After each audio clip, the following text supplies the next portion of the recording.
नमस्कार दोस्तों, मैं शुभम तिवारी आप सभी का हमारे साईं बाबा इन्फोटेक चैनल पर हार्दिक स्वागत करता हूं। दोस्तों, प्री पॉलिटेक्निक टेस्ट मतलब पीपीटी एग्जाम की रूल बुक यहां पर प्रोफेशनल एग्जामिनेशन बोर्ड पीबी के माध्यम से जारी कर दी गई है। अगर आप इंजीनियरिंग डिप्लोमा में एडमिशन लेना चाहते हैं तो इसके लिए आपको प्री पॉलिटेक्निक टेस्ट पीपीटी का एग्जाम देना होगा। इसके एंट्रेंस एग्जाम के लिए नोटिफिकेशन जारी कर दी गई है। यहाँ पर आप अपने स्क्रीन पर उस नोटिफिकेशन को दे सकते हैं। इस नोटिफिकेशन की लिंक वीडियो डिस्क्रिप्शन में भी दी गई है, वहां पर क्लिक करके आप इसे डाउनलोड कर सकते हैं। चलिए ये देखते हैं कि पीपीटी के फॉर्म के लिए आप आवेदन कब से कर सकते हैं। तो 11 जून से लेकर 25 जून तक आपको इसके लिए ऑनलाइन आवेदन करना होगा। मतलब इसका जो एंट्रेंस एग्जाम पीपीटी का जो एंट्रेंस एग्जाम होता है उसके लिए आपको 11 जून से लेकर 25 जून तक ऑनलाइन आवेदन करना होगा। जब आपने ऑनलाइन आवेदन किया तो उस फॉर्म में अगर आपसे कोई गलती हो जाती है तो आप उसे संशोधन मतलब अपडेट करना चाहते हैं तो 11 जून से लेकर ही 30 जून तक आप उसे अपडेट भी कर पाएंगे। अब बात करते हैं इसके एग्जाम डेट की। तो यहाँ पर आप दे सकते हैं इसका जो एग्जाम है वो 25 और 26 जुलाई को होने वाला है। मतलब दोनों दिन इसका एग्जाम होने वाला है। एप्लीकेशन फीस की बात करें तो जितने भी अनारक्षित जनरल कैटेगरी के स्टूडेंट्स हैं उन सभी को 400 रुपए ऑनलाइन पे करना होगा। इसके अलावा अनुसूचित जाति, अनुसूचित जनजाति, अन्य पिछड़ा वर्ग, निःशक्त जन अभ्यर्थियों को 200 रुपए पे करना होगा। यहाँ पर आप सभी को ये ध्यान रखना है कि जितनी भी रिजर्व कैटेगरी मैंने यहाँ पर बताया वो सिर्फ मध्य प्रदेश के मूल निवासियों के लिए है। अगर वो मध्य प्रदेश के मूल निवासी हैं तो ही उनकी कैटेगरी मान्य होगी। अदर स्टेट के जितने भी कैंडिडेट्स होते हैं चाहे वो रिजर्व कैटेगरी से बिलोंग करते हों या फिर नहीं, वो सभी अनारक्षित श्रेणी में आएंगे। इसके अलावा इस फीस के साथ में आपको अलग से 60 रुपए एमपी ऑनलाइन का पोर्टल शुल्क देना होगा। जैसे कि मैंने आपको बताया 25 और 26 जुलाई को इसका एग्जाम होगा। तो 2 शिफ्ट में एग्जाम होगा। पहले शिफ्ट का जो एग्जाम है वो 9 से 11 2 घंटे का होगा और जो दूसरे शिफ्ट का एग्जाम है वो भी 2 घंटे का दोपहर 2 बजे से लेकर शाम 4 बजे तक रहेगा। चलिए अब ये जानते हैं कि आपको पीपीटी एग्जाम देने की क्या जरूरत है और पीपीटी का एग्जाम देकर आप किस में एडमिशन ले सकते हैं। यहाँ पर आप सभी को मैं बताना चाहूंगा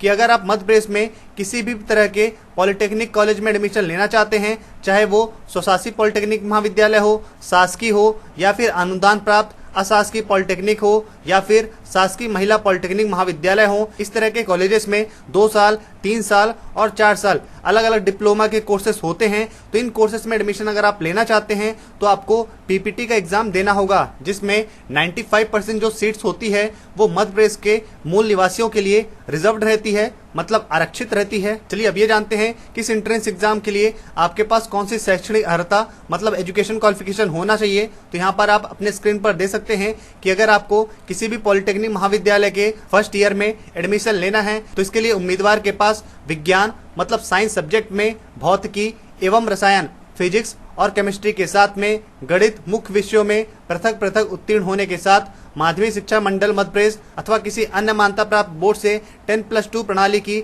10वीं कक्षा की परीक्षा, जिसको एसएससी परीक्षा भी कहते हैं, समकक्ष परीक्षा न्यूनतम 35% अंकों के साथ उत्तीर्ण होना अनिवार्य होगा। किंतु फैशन टेक्नोलॉजी पाठ्यक्रम हेतु उम्मीदवारों को विज्ञान जिसमें भौतिकी एवं रसायन तथा गणित मुख्य विषयों का बंधन लागू नहीं होगा। इसका मतलब यहाँ पर यह कहा गया है अगर आप पीपीटी का एंट्रेंस एग्जाम देना चाहते हैं तो आपको 35% के साथ में 10वीं क्लास पास होना जरूरी है। इसके साथ में आप सभी यहाँ पर ध्यान दें, अगर आप माइनिंग एंड माइन सर्वेइंग या फिर माइन सर्वेइंग ये जो 2 कोर्स होते हैं, इन 2 कोर्सेस में एडमिशन लेना चाहते हैं तो इसके लिए यहाँ पर कुछ नियम बताए गए हैं, वो आपको जानना बहुत जरूरी है। जैसा कि आप सभी को मैं यहाँ पर बताना चाहूंगा कि पहले माइनिंग और माइन सर्वेइंग ये जो 2 कोर्स होते थे तो इन कोर्सेस में एडमिशन लेने के लिए नॉन पीपीटी के माध्यम से इसके एडमिशन होते थे। मतलब 10th का जो आपका परसेंटेज है उस परसेंटेज के हिसाब से डायरेक्ट काउंसलिंग होती थी। इसके लिए पीपीटी का एंट्रेंस एग्जाम नहीं होता था, लेकिन पिछले कुछ सालों से इसका भी एग्जाम होने लगा है। मतलब पीपीटी एग्जाम के माध्यम से ही आप इसमें एडमिशन ले सकते हैं। तो ऐसे अभ्यर्थी जो माइनिंग या फिर माइन सर्वेइंग ऐसे कोर्सेज में एडमिशन लेना चाहते हैं तो उनको भी पीपीटी का फॉर्म भरना होगा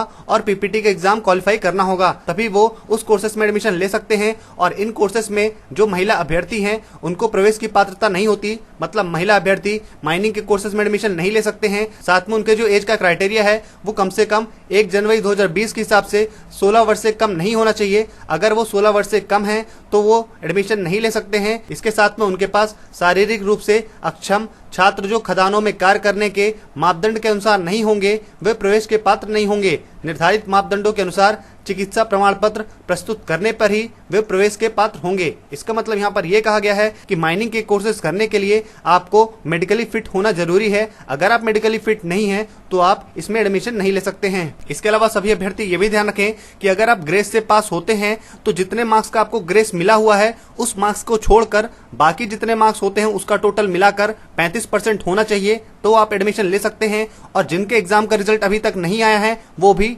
इस एंट्रेंस एग्जाम के लिए अप्लाई कर सकते हैं। जब उनका रिजल्ट आएगा तो उनको ध्यान रखना होगा कि कम से कम 35% उनका बनना चाहिए, तो ही वो आगे की प्रक्रिया के लिए पात्र होंगे। और जिनका भी सीबीएसई बोर्ड है उनमें ग्रेडिंग सिस्टम रहता है, तो उनको अपने ग्रेडिंग सिस्टम के आधार पर अंकों में परिवर्तित मतलब यहाँ पर नंबर्स में वो अपने परसेंटेज को कन्वर्ट करना होगा। उसके हिसाब से 35% उनका मार्क्स होना चाहिए। चलिए अब बात करते हैं कि पीपीटी एग्जाम का पैटर्न कैसे रहेगा। यहाँ पर सबसे पहले मैं आपको पैटर्न के बारे में बता देता हूँ और सबसे लास्ट में कौन सी बुक से आप प्रेफर करके अपने इस एग्जाम को क्रैक कर सकते हैं वो भी मैं आपको बताऊंगा, तो लास्ट तक वीडियो के साथ बने रहें। तो सबसे पहले हम बात कर लेते हैं कि यहाँ पर एग्जाम का पैटर्न कैसे रहेगा। तो यहाँ पर विज्ञान जिसमें भौतिकी और रसायन तथा गणित विषयों में प्रवेश परीक्षा एक प्रश्न पत्र में पीपीटी की परीक्षा कराई जाएगी। प्रश्न पत्र में भौतिकी एवं रसायन शास्त्र विषय के 50-50 प्रश्न तथा गणित विषय के 50 प्रश्न होंगे। इस प्रकार प्रश्न पत्र में कुल 150 प्रश्न होंगे और इसमें किसी भी तरह से निगेटिव मार्किंग नहीं होती है। हर एक क्वेश्चन का राइट आंसर करने पर 1 मार्क आपको मिलेगा। और इस एंट्रेंस एग्जाम के क्वेश्चन का लेवल 10th क्लास तक का होता है। अगर आपने 10वीं कक्षा तक विज्ञान और गणित की अच्छे से तैयारी की है तो इसमें बहुत अच्छा मार्क्स लेकर आप अच्छे कॉलेज में एडमिशन ले सकते हैं, क्योंकि आपके एंट्रेंस एग्जाम के बेसिस में ही आपको अच्छे से अच्छा कॉलेज मिल सकता है। इस एंट्रेंस एग्जाम के बाद जो आगे की प्रोसेस है वो मैं आपको थोड़ा बता देता हूँ। जैसे आप एंट्रेंस एग्जाम देंगे उसका रिजल्ट आएगा और उस एंट्रेंस एग्जाम के बेसिस में मतलब पीपीटी एग्जाम का जो एंट्रेंस एग्जाम आपने दिया है उस एंट्रेंस एग्जाम के 150 मार्क्स में जितना आपने स्कोर किया है, तो जितना अच्छा आप स्कोर करेंगे उस हिसाब से आपको अच्छे से अच्छा कॉलेज मिलेगा। और आपको इसके लिए ऑनलाइन काउंसलिंग करना होता है। ऑनलाइन काउंसलिंग का मतलब ये होता है कि यहाँ पर मैं आपसे को आगे आने वाले टाइम पे बताऊंगा कि कैसे आपको ऑनलाइन काउंसलिंग करना होगा। तो ऑनलाइन काउंसलिंग में जो भी टॉप के कॉलेजेस हैं जिसमें आप एडमिशन लेना चाहते हैं तो वहां पर आपको अपने कॉलेजेस का चयन करना होता है। तो वहां पर उन सभी कॉलेज की एक मेरिट लिस्ट बनाई जाती है कि कितने मार्क्स तक के बच्चों को और किस कैटेगरी के बच्चों को वहां पर एडमिशन दिया जाएगा, तो उस हिसाब से आप उसमें एडमिशन ले सकते हैं। सारी प्रक्रिया ऑनलाइन होती है और जिस कॉलेज में आपको एडमिशन लेना है उस कॉलेज में जाकर डॉक्यूमेंट वेरिफिकेशन कराकर आप एडमिशन ले सकते हैं। साथ ही साथ आपको यह भी जानना जरूरी है, ये जो एंट्रेंस एग्जाम होने वाला है वो ऑनलाइन एंट्रेंस एग्जाम होगा, जिसमें पूरे मध्य प्रदेश में 17 जगह इसके एग्जाम सेंटर बनाए गए हैं। आप अपने स्क्रीन पर देख सकते हैं, जैसे कि भोपाल, इंदौर, जबलपुर, ग्वालियर, दमोह, सतना, सागर, छिंदवाड़ा, उज्जैन, रतलाम, मंदसौर, खंडवा, खरगोन, सीधी, गुना, बालाघाट और कटनी में इसके एग्जाम केंद्र हैं। इनमें से आप किसी का चयन कर सकते हैं। तो जैसे कि मैंने आपको बताया, फिजिक्स, केमिस्ट्री, मैथ इन तीनों सब्जेक्ट से क्वेश्चंस पूछे जाएंगे। तो इस पीडीएफ के लास्ट में आप इनका डिटेल में सिलेबस दे सकते हैं। यहाँ पर आप दे सकते हैं अपने स्क्रीन पर, जैसे मैथ्स में कौन कौन से यूनिट से किस तरह के क्वेश्चंस आएंगे, सारा कुछ आपको डिटेल में पूरा सिलेबस मिल जाएगा। चलिए आप बात करते हैं बुक्स की, किसके लिए आप कौन सी बुक्स प्रेफर कर सकते हैं। तो आप सभी को अरिहंत पब्लिकेशन की मार्केट में आप बुक ले सकते हैं। अगर आप ऑनलाइन घर बैठे लेना चाहते हैं तो अमेजॉन पर इसकी बुक आपको हमारे स्टोर में दिख जाएगी, आप अपने स्क्रीन पर दे सकते हैं। इसके लिंक वीडियो डिस्क्रिप्शन में दी गई है, वहां पर जब आप क्लिक करेंगे तो यहाँ पर सबसे नीचे आने पर आपको ये बुक दिख जाएगी। यहाँ पर आप अपने स्क्रीन पर दे सकते हैं Madhya Pradesh pre polytechnic test के एंट्रेंस एग्जाम के लिए ये बुक बहुत ही बेस्ट है। उम्मीद करता हूँ वीडियो में बताई गई जानकारी से आपको समझ में आ गया होगा। अगर आपके मन में कुछ भी डाउट है तो नीचे वीडियो में कमेंट करके हमें बता सकते हैं। और अगर आप हमारे चैनल पर नए हैं तो आप हमारे चैनल को सब्सक्राइब कर सकते हैं, जिससे आगे आने वाली वीडियो की नोटिफिकेशन आपको मिलते रहे। मिलते हैं अगली वीडियो में। जय हिंद, वंदे मातरम।